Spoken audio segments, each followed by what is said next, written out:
makan nggak pernah bener, sampah emosi dipelihara tiap hari. Itulah hidup. Akhirnya nggak merasakan ketenangan. Saya sudah ngaji kok, saya sudah sholat kok, saya sudah baca Quran, tapi kok kenapa saya nggak tenang ya? Gitu. Berarti kemungkinan tadi si jiwanya itu yang belum selesai temanya. Ya, makanya tadi saya sampaikan bahwa di luar kita bicara ruh itu, maka Anda, ini contoh nih ya, apa nih, misalkan kurma nih, misalkan kita suka kurma, ya. Kalau kurma ini nikmat, Bapak sekalian, dan enak, lezat, sehat, apalah semua apa anunya itu loh, iklannya katakanlah, maka Anda nikmatilah kurma ini pelan-pelan, maka gitu kan, supaya ada rasa di situ. Ini belum lagi kalau dimaknai lebih dalam lagi, Anda lihat kurma itu, Anda melihat Allahu Akbar, kehidupan mukmin itu digambarkan seperti pohon kurma. Jadi belum makan itu kita sudah merasakan, ya Allah, baik betul Engkau ya Allah. Baru makan kurma. Gitu. Kita makan kurma, kandungan vitamin A-nya, C-nya, Fe-nya, semua urusannya sama data dan fisik saja, tapi tanpa rasa. Ya, sedangkan rasa itu kita butuhkan. Yang banyak ada rasa yang tidak penting, tidak perlu. Ketemu kurma, kalau makan kurma gula darah saya naik Kak ya. Itu aja dipikirin. Minum madu sama juga. Kalau saya minum madu nih kira-kira gula darah saya naik Kak ya. Berapa dosisnya? Itu ya. Akhirnya sibuk mikirin itu, enggak minum. Gitu. Ya. Sehingga ya tadi, ya kita perlu ngeriset ulang, apalagi dekat bulan Ramadan kayak begini kan. Jadi bulan Ramadan nanti mudah-mudahan Allah sampaikan kita ke sana, itu sibuklah dengan ibadah, bukan sibuk dengan makan apa, buka bersama siapa. Udah cukup 11 bulan kita makan banyak, ya, udah banyak kita makan, ya. Tadi yang benar-benar habisin duitnya nggak ada uang sama sekali banyak. Ada? Atau nggak ada? Habis, benar-benar habis? Nggak ada? Sayang kalau ada. Kalau ada Bu, Masya Allah. Nanti pulang pakai apa? Oh nebeng. Itu. Tenang aja kan? Tenang, senang, apalagi udah takutin. Ya, kalau masih ada duit nanti belanja, tuh apa saudara kita yang jualan itu, nah itu belanjain duitnya di situ, ya. Buat apa kebahagiaan mereka kan gitu. Baik, lalu ini mulai mudah-mudahan paham ya. Nah terakhir, beberapa poin terakhir saya akan jelaskan kepada Anda adalah bahwa sebenarnya Al-Quran itu sudah menjelaskan banyak hal pada kita semua, termasuk kalau kita bicara tentang penyakit, ya. Penyakit itu atau mungkin penyembuh lah, mungkin dalam Quran itu Allah menjelaskan bahwa dalam Quran itu ada 4 kata-kata syifa, atau kata syifa itu ada 4. Syifa yang 3 itu diwakili oleh Al-Quran, itu yang pertama, dan syifa yang terakhir atau yang keempatnya itu diwakili oleh madu. Artinya apa? 70% penyakitnya manusia itu lebih dominan urusannya itu bukan dengan fisik gitu loh, mungkin bahasa kita. Dan 70%-nya lebih dominan kita untuk menggunakan Quran sebagai terapinya. Itu. Ya. Maka dijadwalin tiap hari, jangan lepas sama Quran, ya. Berapapun Anda baca, terserahlah. Pokoknya jangan pernah putus tidak baca Quran. Halaman 1 ayat pun tidak apa-apa. Apalagi ayat-ayat atau surat-surat tertentu yang memang punya efek menguatkan jiwa kita, ya. Atau mungkin kita sebut dengan surat-surat atau ayat-ayat ruqyah. Contoh Al-Baqarah. Al-Baqarah itu surat yang banyak dipakai untuk ngeruqyah. Jadi nanti kalau mau rumahnya tenang, ya Anda bacain Al-Baqarah. Berapa banyak? 1 ayat pun kata ulama nggak apa-apa. Ya. Tapi kalau mau cari ayat-ayat yang memang misalkan dipakai untuk membuat ketenangan. Misalkan wattaba'u matatlu syayatina ala mulki Sulaiman, itu salah satu contohnya.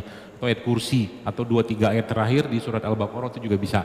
Itu masukkan dalam list bacaan Anda supaya jiwanya tenang. Gitu ya, penyakit hatinya akan dibuang. Nanti lama-lama yang terjadi apa? Bencinya mulai hilang, curiganya mulai hilang, takutnya mulai hilang, dan tiba-tiba Anda lebih banyak bersedekah. Itu hidayah loh, ya. Jadi banyak tolong orang, bantu orang, tidak sibuk lagi dengan ngurusin diri sendiri. Sudah mulai berpikir kemaslahatan umat. Itu baru sudah masuk ke fase berikutnya. Ya, sehingga ilmu, harta, rezeki yang Allah berikan itu menjadikan kita lebih tenang, lebih baik, lebih bahagia. Ya, maka ada istilah itu jangan lupa bahagia. Dan cara mudah bahagia itu sebenarnya dalam Islam adalah perbaiki hubungan dengan Allah. Ya, perbaiki aja, apapun itu bentuknya. Sholatnya diperbaiki, ya, doanya diperbaiki, apalagi baca Quran diperbaiki. Contoh nih, perbaiki ya.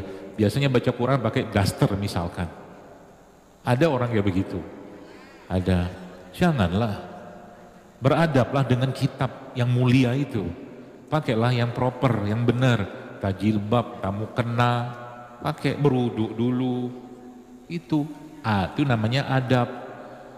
Misalkan di rumah, misalkan ibu-ibu yang sholat, ya, beradab lebih baik dengan Allah dengan cara apa? Wudhu yang benar, habis wudhu Anda bersiwak misalkan, karena Rasul menjelaskan bahwa Allah mencintai orang-orang yang bersiwak. Contoh, pakai wangi-wangian di rumah ya, baru sholat, apa-apa, bagus. Ya, itu namanya memperbaiki adab sama Allah. Nah, yang terakhir kalau mungkin kita membahas tentang bab tentang wanita ini, ya, maka tadi sudah saya jelaskan spillnya sedikit ya, bahwa karena kecenderungannya sifat-sifat itu, maka wanita itu dipertahankan oleh Allah sebenarnya. Kalau Anda lihat gini ya, ini saya tahu tapi kayaknya benar sih feeling saya. Antara suami istri yang sama umurnya biasanya lebih cepat tampak tua tuh lakinya atau suaminya atau istrinya? Hah? Perempuan ya? Oh, ya maksudnya gini, artinya gini, agingnya perempuan itu atau penuaan pada perempuan itu sebenarnya ada banyak sebab. Ya, sebabnya tentunya karena makanan, salah satunya tidak bagus, tidak sehat. Dan sudah saya jelaskan lah ya, nggak usah saya ulang-ulang lagi, nggak usah. Ya, gula pasir lah, tepung itu nggak usah dibahas. Ya. Terus yang kedua apa? Yang kedua, kalau mau aging itu diperlambat supaya dia tetap baik, apalagi wanita-wanita ya, perempuan yang sudah masuk masa menopause ya, estrogennya kan turun, gitu kan? Estrogen turun maka otomatis jantungnya tidak terlalu kuat lagi, karena estrogen itu menjaga elastisitas jantung, menguatkan tulang. Maka di situ kita pakai beberapa tema dan saya akan ajarkan kepada Anda supaya menjaga. Ini kan terakhir 3 menit, 5 menit ini kita baru bahas fisiknya aja. Ya, maka di situ yang pertama, kalau mau dikuatkan, pertama jangan lupa serat tiap hari, serat. Serat itu contohnya apa ya? Buah, sayur, itu serat. Ya, itu yang pertama. Lalu yang kedua apa? Jangan lupa Anda mengkonsumsi katakanlah produk-produk yang bisa menguatkan atau menjaga kestabilan si hormon estrogen itu. Meskipun dia tetap akan berkurang ya. Paling gampang pakai apa? Paling gampang pakai zaitun. Minum zaitun. Beberapa negara yang saya lihat usia harapan hidup mereka itu tinggi, itu satu hari rata-rata mereka mengkonsumsi zaitun itu 10 sendok makan satu hari. Rata-rata. Tapi nggak sekali minum lah ya. Nggak banyak kok, kalau Anda setiap waktu sholat minum 2 aja, 2 sendok makan cukup. Karena zaitun itu vitamin E-nya bagus ya, seratnya juga bagus. Tapi cari zaitun-zaitun yang bener ya, yang bener. Saya nggak usah sebut dari mana, yang bener.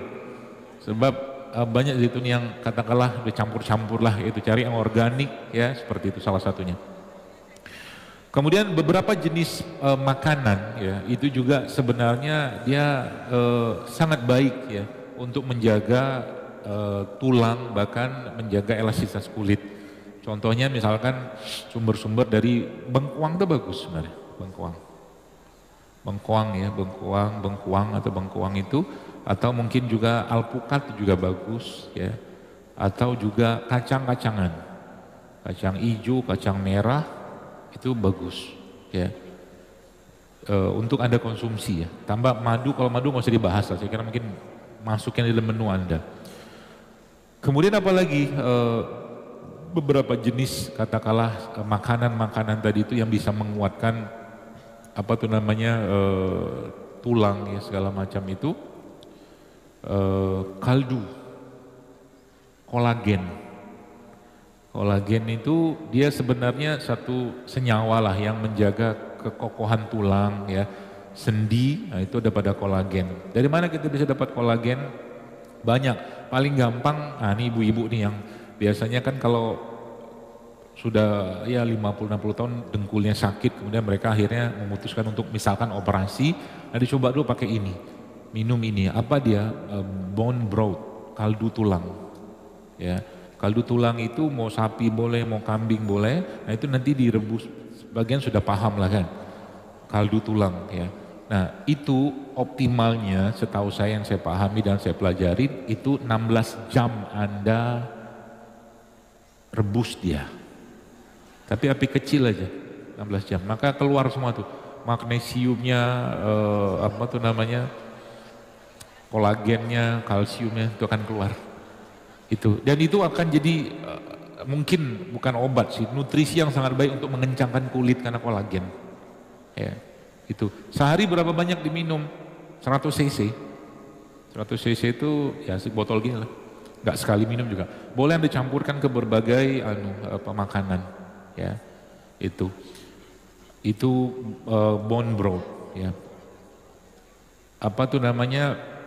Nanti campur bumbu aja. Ya, supaya nggak tawar kan. Nanti kalau sudah dibuat masih banyak simpan di kulkas. Simpan di kulkas ya. Nah itu salah satunya. Kemudian ada lagi beberapa jenis kalau rimpang yang saya tahu itu yang sangat baik itu sebenarnya kunyit ya. Itu satu. Sama kalau umbi-umbian. Nah, umbi-umbian itu salah satu yang bagus ya dan mengandung estrogen, fitoestrogen yang cukup baik itu ubi ungu ya, yang banyak di Tawangmangu dibikin keripik ya. Padahal itu sebenarnya kalau Anda baca di Okinawa di Jepang ya, di Jepang itu salah satu rahasia mereka panjang umur ya, umurnya panjang. Ada satu video dokumenter saya lihat itu nenek-nenek umur 80-90 tahun masih bisa masukin benang ke jarum tanpa kacamata gitu. Sehingga saya pikir kalaulah kita, maksudnya kita nggak ngomongin mereka sih ya, kalau orang beriman tuh umurnya panjang, dia jadikan sarana umur panjang itu wasilah dia untuk beribadah, kan bagus gitu. Itu salah satu kebahagiaan dan nikmat dari Allah. Dengan cara apa ya, kita jadikan hari-hari itu bukan hari-hari yang meneratapi diri gitu ya. Masya Allah, jadi umur 80, 70 tahun, 90 tahun masih bisa pergi haji, umroh tanpa kursi roda misalnya, Masya Allah kan. Begitu. Itu beberapa sekalian ya, mudah-mudahan bisa dipahami dan banyak lagi sebenarnya yang lain, banyak lagi. Tapi saya kira mungkin cukup karena sudah jam 11 ya, saya kira mungkin apa yang saya sampaikan mudah-mudahan bisa Anda amalkan ya. Sehingga Anda menjadi, atau kita semualah menjadi hamba Allah yang lebih baik, yang muslimah yang lebih baik ya. Dan mudah-mudahan apapun doa Anda tadi Allah kabulkan semua ya. Apapun hajat Anda Allah lipat gandakan kebaikan untuk Anda dari keikhlasan Anda tadi.